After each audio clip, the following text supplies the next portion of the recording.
இப்போ டைம் பார்த்திங்கன்னா ஆல்மோஸ்ட் 3 மணி ஆகுது காலையில். இந்த ஸ்ட்ரீட்டில் தான் வந்து ஒரு கார் பார்த்து வச்சுருக்கோம். நேற்று வந்து பார்த்துட்டு போனோம். அந்த காரை தான் இப்போ திருட போகிறோம். என் கையில் ஒரு டிவைஸ் இருக்குது, அதே மாதிரி நவீன் கையில் பார்த்திங்கன்னா இன்னொரு டிவைஸ் இருக்குது. நான் என்ன பண்ணுவேன்னா அந்த கார் பக்கத்தில் நின்றுட்டு இந்த டிவைஸ் வச்சிட்ருப்பேன். நவீன் என்ன பண்ணுவான்னா அந்த கார் இருக்க வீட்டுக்குள்ளே குதித்து எப்படியாவது வந்து கார் கீ இருக்கிறது பக்கத்தில் மட்டும் போயிட்டான்னு வச்சுக்கோங்களேன், ஆட்டோமேட்டிக்காக அந்த கார் அன்லாக் ஆகிட்டு நம்ம அந்த கார் எடுத்துகிட்டு கிளம்பிடலாம். பண்ணலாமா?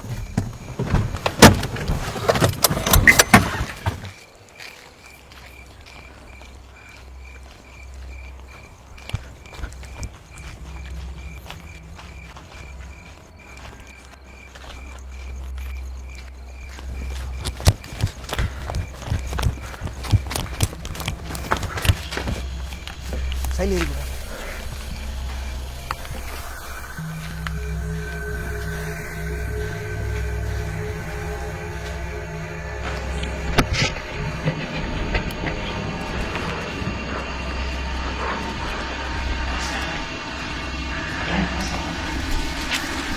வரலையா?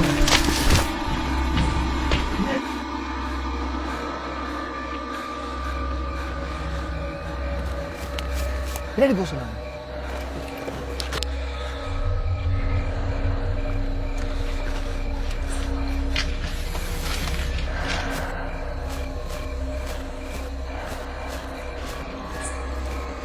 வரலையா? வந்துச்சா? அண்ணா ஐயோ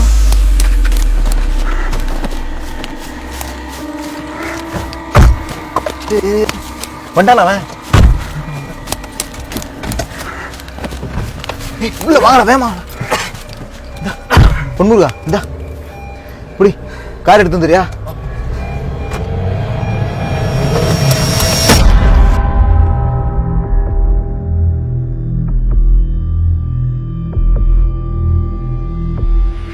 நம்ம என்னதான் வந்து இந்த திருடங்கிட்ட வந்து பாதுகாப்பாக இருக்கணும் அப்படிங்கிறதுக்காக டெக்னாலஜியை பயன்படுத்தி பாதுகாப்பு அம்சங்கள்லாம் வந்து நம்ம அதிகப்படுத்தினாலும் நம்மளை விட ஒரு ஸ்டெப் முன்னாடி போயிட்டு அதே டெக்னாலஜியை பயன்படுத்திட்டு இப்போ இந்த திருடர்கள்லாம் திருடிட்டு இருக்காங்க. இதனால திருட்டோட எண்ணிக்கையும் பார்த்தீங்கன்னா ரொம்பவே அதிகமாயிட்டு இருக்கு. இதுக்கு ஒரு சின்ன உதாரணம் தான் இப்போ நம்ம பார்த்த இந்த வகையான கார் திருட்டு. இந்த வகையான கார் திருட்டு பார்த்தீங்கன்னா கடந்த ஒரு சில வருடங்களாக வந்து உலகம் ஃபுல்லாக அதிகமாக நடந்துட்டு இருக்கு. இன்ஃபேக்ட் கடந்த 10 வருஷத்தில் பார்த்தீங்கன்னா உலகம் ஃபுல்லாக லட்சக்கணக்கான கார்கள் வந்து இந்த வகையில் வந்து திருடு போயிருக்கு. இந்தியாவில் கூட பார்த்தீங்கன்னா ஆயிரக்கணக்கான கார்கள் வந்து திருடு போயிட்டு இருக்கு அப்படின்னு சொல்லிட்டு ஒரு ரிப்போர்ட் சொல்லுது. சரி, இந்த விஷயத்தை கேட்குறப்போ ரொம்ப சாதாரணமாக தானே தெரியுது. ஒரு சாமானியனை வந்து இந்த விஷயம் வந்து எப்படி பாதிக்க போகுது அப்படின்னு நீங்கள் கேட்கலாம். ஆக்சுவலாக இந்த மாதிரி திருட்டால் வந்து பாதிக்கப்படுறது யாருன்னு பார்த்தீங்கன்னா மோஸ்ட்லி பெருநகரங்களில் வந்து டாக்ஸி ஓட்டிகிட்டு இருக்க சாதாரண டாக்ஸி டிரைவர்ஸ் தான். சரி, இந்த திருடர்கள்லாம் வந்து எந்த அறிவியலை பயன்படுத்திட்டு இந்த திருட்டெல்லாம் நடத்திட்டு இருக்காங்க அண்ட் எந்த வகையான கார்கள்லாம் வந்து இந்த திருட்டால் பாதிக்கப்படுது, நம்ம என்ன அறிவியலை பயன்படுத்திட்டு இந்த திருட்டை வந்து முறியடிக்கலாம், இந்த மாதிரி விஷயங்கள் தான் நம்ம இன்னைக்கு பார்க்க போகிறோம். இந்த அவேர்னஸ் வந்து எல்லாருக்கும் இருக்கணும்னு நான் நினைக்கிறேன். அப்போ தான் நம்ம காரோ இல்லை நம்மளை சுற்றி உள்ள நம்மளோட ஃப்ரெண்ட்ஸோட காரோ வந்து இந்த வகையான திருட்டில் இருந்து பாதிக்கப்படாமல் நம்மளால் தடுக்க முடியும். ஒரு 15-20 வருஷத்துக்கு முன்னாடி எல்லாம் பார்த்தீங்கன்னா நம்ம வந்து காரை ஓப்பன் பண்ணுறதா இருக்கட்டும் இல்லை வந்து நம்ம காரை ஸ்டார்ட் பண்ணுறதுனாலும் நமக்கு இந்த கீங்கிறது வந்து ரொம்ப ரொம்ப முக்கியம். ஆனால் டெக்னாலஜி வளர வளர பார்த்தீங்கன்னா ரிமோட் கண்ட்ரோல் கீஸ் எல்லாம் வர ஆரம்பிச்சிருச்சு. இந்த ரிமோட் கண்ட்ரோல் கீஸ் எல்லாம் வந்து ஒரு ஃபேன்சிக்காக வந்த விஷயம் மட்டுமே கிடையாது.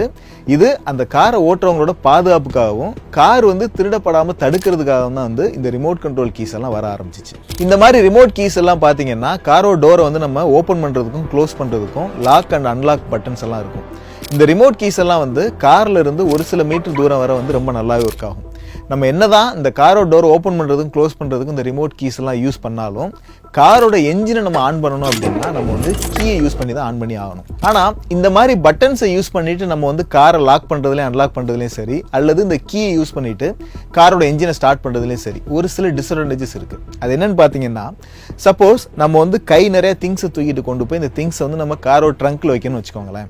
இப்போ அந்த திங்ஸை வந்து நம்ம கீழே வச்சுட்டு அப்புறம் தான் நம்ம கீ எடுத்து அன்லாக் பண்ணிட்டு அதுக்கப்புறம் வந்து திங்ஸ் வைக்கிற மாதிரி இருக்கும். அண்ட் இந்த காரோட கீயை வந்து யாராவது டூப்ளிகேட் பண்ணிட்டு காரை திருட கூட வாய்ப்பு இருக்கு. அது மட்டும் இல்லாமல் ஒரு சில சமயங்களில் வந்து இந்த காரோட கீ வளைஞ்சிருச்சுன்னு வச்சுக்கோங்களேன், நம்மளால அந்த கீயை பயன்படுத்திட்டு காரோட என்ஜின் வந்து ஸ்டார்ட் பண்ண முடியாமல் போயிடும். இந்த மாதிரியான பிரச்சனையெல்லாம் ஃபிக்ஸ் பண்ணணும் அப்படிங்கிறக்காக தான் இப்போ ரீசெண்டாக வர்ற கார் கீஸ்ல எல்லாம் பார்த்தீங்கன்னா நிறைய சேஞ்சஸ் வந்து கொண்டு வந்தாங்க. இந்த புது டைப் ஆஃப் கீஸும் பார்த்தீங்கன்னா பழைய மாதிரியே வந்து ரிமோட் கண்ட்ரோல் மாதிரி தான் ஒர்க் ஆகும். ஆனால் நம்ம பழைய மாதிரி வந்து ஒவ்வொரு டைம் வந்து காரோட கீ ஓப்பன் பண்ணுறதுக்கும் க்ளோஸ் பண்ணுறதுக்கும் இந்த லாக் அன்லாக் பட்டன் வந்து அமுக்கணும்னு அவசியமே கிடையாது. இப்போது இந்த கார் கீயை வந்து நம்ம பேக்கெட்டில் வச்சுட்டு காரோட டோருக்கு பக்கத்தில் போனாலே போதும், ஆட்டோமேட்டிக்காக வந்து அன்லாக் ஆகிடும். இப்போது அந்த கீயை கொண்டு நம்ம உள்ளே போனோம்னு வச்சுக்கோங்களேன், அங்கே வந்து உள்ள ஸ்டார்ட்னு ஒரு பட்டன் இருக்கும். அந்த பட்டன் அமுக்கணும் அப்படின்னா காரோட என்ஜின் வந்து ஸ்டார்ட் ஆகிடும். சப்போஸ் இந்த கார் கீ வந்து இல்லாமல் நம்ம உள்ளே போய் வந்து ஸ்டார்ட் அப்படிங்கிற பட்டன் அமுக்கணும் அப்படின்னா கார் வந்து ஸ்டார்ட்டே ஆகாது. இந்த டைப் ஆஃப் கீயை வந்து நம்ம passive keyless entry and start systems அல்லது ஸ்மார்ட் கீ அப்படின்னு கூட சொல்லுவோம். இந்த ஸ்மார்ட் கீயோட வந்து ஒர்க்கிங் பிரின்சிபல் பார்த்தீங்கன்னா ஒவ்வொரு காருக்கும் அல்லது ஒவ்வொரு மாடலுக்கும் கூட வந்து வேறு மாதிரி இருக்கும். நம்ம ஒரு குறிப்பிட்ட டைப் ஆஃப் ஸ்மார்ட் கீ எடுத்துட்டு அதோட ஒர்க்கிங் பிரின்சிபல் வந்து எப்படி இருக்குது அப்படிங்கிறத டீட்டெயிலாக பார்த்தலாம். இந்த கார் பார்த்தீங்கன்னா எப்போவுமே ஒரு லோ ஃப்ரீக்வன்சி சிக்னல் வந்து டிரான்ஸ்மிட் பண்ணிட்டே இருக்கும். எப்போ இந்த ஸ்மார்ட் கீ வந்து காருக்கு ரொம்ப பக்கத்தில் வருதோ அப்போ இந்த ஸ்மார்ட் கீ வந்து இந்த சிக்னலை ரிசீவ் பண்ணிட்டு அதுக்கு பதிலாக இப்போ என்ன பண்ணணும்னா ஒரு ஐடென்டிஃபிகேஷன் கோடை ஜென்ரேட் பண்ணிட்டு அல்ட்ரா ஹை ஃப்ரீக்வன்சி வழியாக இந்த கோடை வந்து காருக்கு அனுப்பிச்சு வைக்கும்.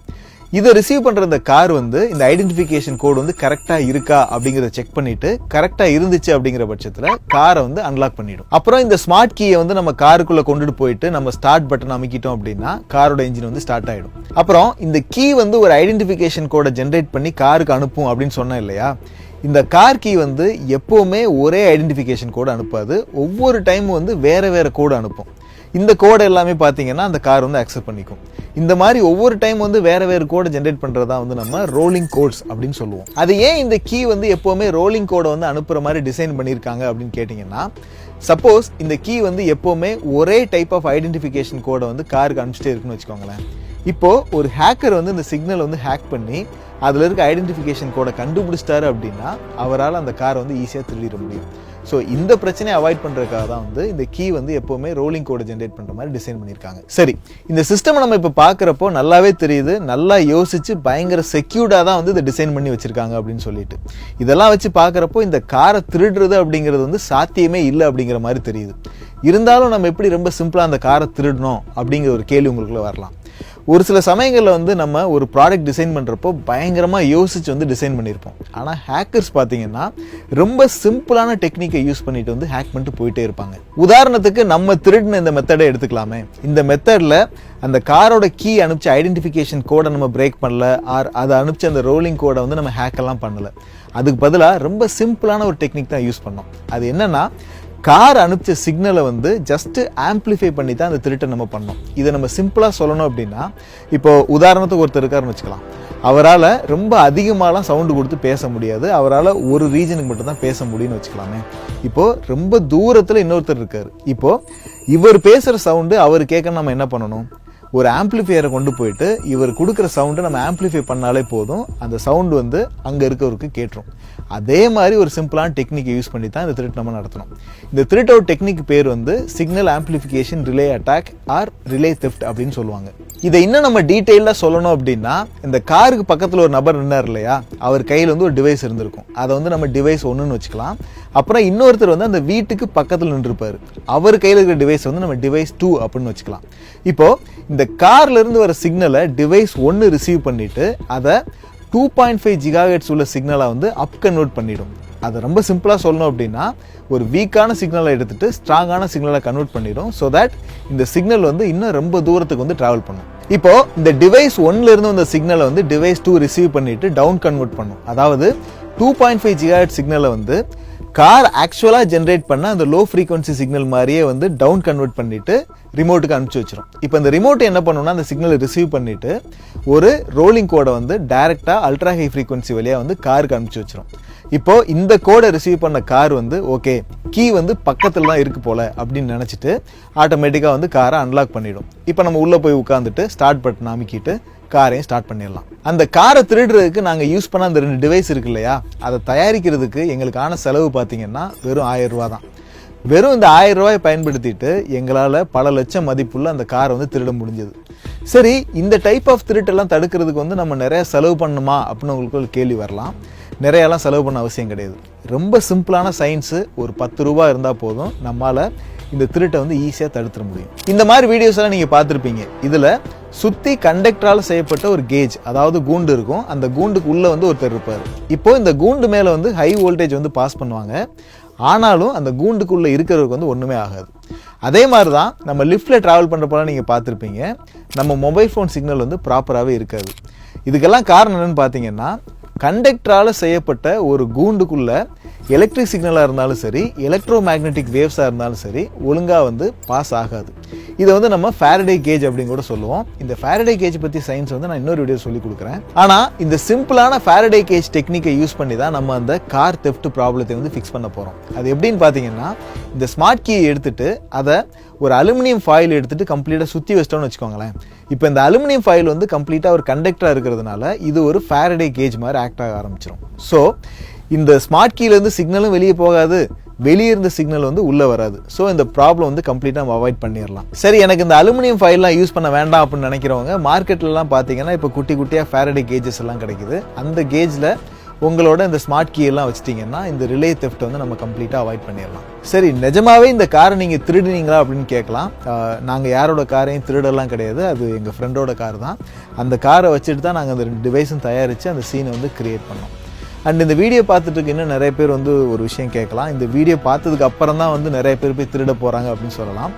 ஆனால் இந்த வீடியோவோட ஒட்டுமொத்த நோக்கமே பார்த்தீங்கன்னா, இந்த பிரச்சனையை பற்றியான அவேர்னஸை வந்து மக்களுக்கு கொண்டு போய் சேர்க்கணும் அப்படிங்கிறனால தான். ஸோ தயவு செஞ்சு இந்த வீடியோ வந்து உங்கள் ஃப்ரெண்ட்ஸோட ஷேர் பண்ணுங்கள், ஸோ தட் இந்த விஷயம் வந்து நிறைய பேரை போய் சேரும். நன்றி. ஒவ்வொரு நாளும் நம்மளை சுற்றி ஏகப்பட்ட சமுதாய பிரச்சனைகள் நடந்துட்டு தான் இருக்குது. அது ஒரு குறிப்பிட்ட மக்களை மட்டுமே பாதிக்கிற சின்ன பிரச்சனையாக இருக்கலாம், அல்லது ஒட்டுமொத்த மக்களையும் பாதிக்கிற மிகப்பெரிய பிரச்சனையாக கூட இருக்கலாம். இந்த மாதிரி பிரச்சனைகளுக்கு பின்னாடி உள்ள அறிவியல் என்ன, அண்ட் இந்த பிரச்சனைகளுக்கு அறிவியல் சார்ந்த தீர்வு என்ன, இந்த மாதிரி விஷயங்களை வந்து நம்ம ஆழமாக டிஸ்கஸ் பண்ண போகிறோம். அதுக்காக நாங்கள் உருவாக்கியிருக்க புது சீரீஸ் தான் கருப்பு திரை.